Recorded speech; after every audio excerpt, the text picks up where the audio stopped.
Hello, everyone. Thanks for logging on to CBSColorado.com. Time now for a few extra minutes with former Bronco Orlando Franklin with a great training camp preview tonight.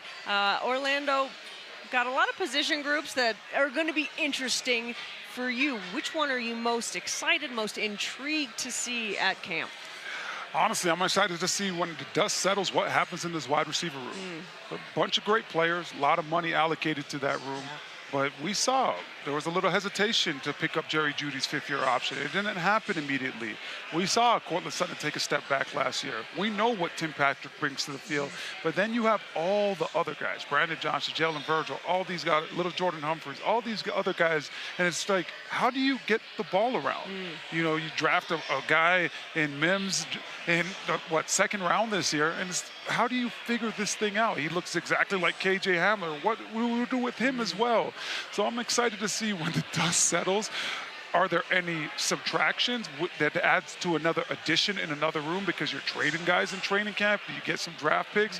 I think Sean Payton and his whole entire coaching staff are going to be looking each and every day how to get better at other positions, but they're going to be looking to subtract a person out of that wide receiver room because it's so talented right now. That's going to be really fascinating. And, of course, you got Tim Patrick coming back there. Another big guy. We're watching Javonte Williams. Kind of incredible that he's not even starting out on PUP. What are your expectations for Javonte? I think he's going to have a 1,000-yard year. His first in year 3 now for the Denver Broncos. I don't think they're going to play around at all. They're going to slowly ramp him up through the course of training camp. But he's an absolute bruiser.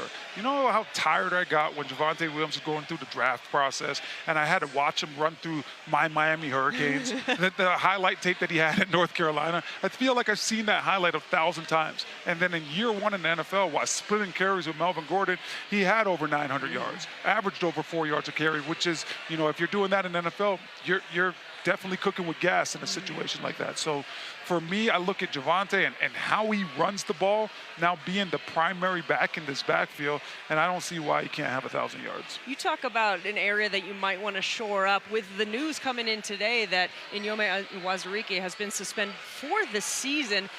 There's a lot of aspects to this, but let's just look at the depth aspect of this. What does this mean now for a defensive line that once all of a sudden you start looking, there's not a ton of guys below your main starters? How does this affect the Broncos? See, Romy, that's why I was just talking about that wide receiver room, because I think that you got to add at least 2 guys to that defensive line room. We would love to get the Broncos to the point where they have a 2-deep depth chart, where there is somebody behind Zach Allen, where you're feeling good about that person playing about 30% of the snaps. Same things with DJ Jones. Well, we know Mike Purcell's could do it because he's done it for a long period of time. But now you start looking at that other defensive end position with Zaraki getting in trouble today, and it's like, what do we have next?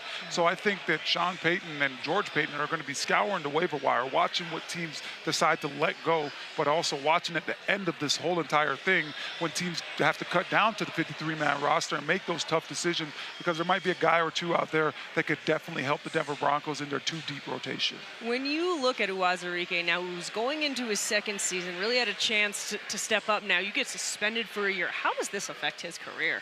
It's drastic. Yeah. You know, you look at it right now, young player, wasn't drafted very high, hasn't shown a lot in the National Football League. And oh, by the way, Sean Payton is his head coach. We've already been talking about the culture here with the Denver Broncos. So he might find himself in a situation where he has to go to those rookie mini camps a year from now and really beg for another opportunity. I personally think he might have played his last down in a Denver Bronco uniform, but that's what, when you mess around with gambling and you mess around with the integrity of the game, that's the consequences that you face, unfortunately. And the NFL is not playing around. They're showing these guys that, hey, you mess around, it's do not pass go. We're not going to sit here and talk about this thing. You're not going to get a slap on the wrist. We're going to be harsh on these punishments. And the season is just getting ready to start. So that's why, you know, it's really, really tough. It's not like you get to see him in preseason, get to see how he's been working all year or anything like that. So I think it's going to be very tough to get on another roster next year. Wow, that's probably a crazy realization that he's having, which is real tough. Let's talk about one more guy, Randy Gregory. I mean, you talk again about depth. This is a guy that you need to step up. What are your expectations? Do you feel like he can play a full season, which would be for the first time in his career that he played a full season? I love his physicality. Yeah. You know, when you look at Randy Gregory, you think basketball player immediately. But then you watch him on a football field and you're like, man, he's one of the most violent guys coming off the edge with the style of play that he has. And I think that hinders his ability to stay healthy. If you're Sean Payton, you got to perfect a perfect plan for a guy like Randy Gregory, where it might not be day one in training camp where he's taking 100% of the reps and we're trying to figure out exactly what he could do, because his body has shown that it deteriorates over time. So you might be like slow rolling them like you're doing with Javonte Williams and Tim Patrick, trying to get him back into the shape of football, but also callousing up that body, where now when the season hits, he's ready to go. But I would never look at Randy Gregory if I'm Sean Payton and his coaching staff and say, this guy's going to go out here and play 70% of the snaps. I'm looking at him saying, I'll take 65% of the snaps from you each and every week.